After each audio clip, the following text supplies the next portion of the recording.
So, algae covers, are they worth the money? So, the idea behind an algae cover is you're really trying to cover the surface of the lagoon so that one of the key things that algae needs, or duckweed for that matter, is sunlight cannot penetrate into the water column. You see that algae and that duckweed, they actually form on the bottom of the lagoon, and the sunlight comes down and penetrates through the water column to the bottom where the nutrients are, where the sludge is.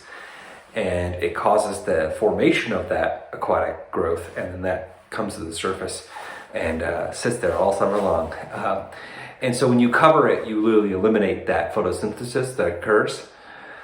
So there's two different types of covers. There's a solid insulated cover. It's basically HDPE with sort of insulating foam board in the middle of it, and it's all welded together. You can walk on it. It's affixed to the side of the lagoon often, and so this can be a really good option. The other option is more what we call a modular cover, so bird balls, hexagons, all sorts of different options in that regard. And those ones can be easier to install because literally you're just dumping them in the lagoon, and as you dump them in, they just kind of nest against each other eventually once they fill up the space.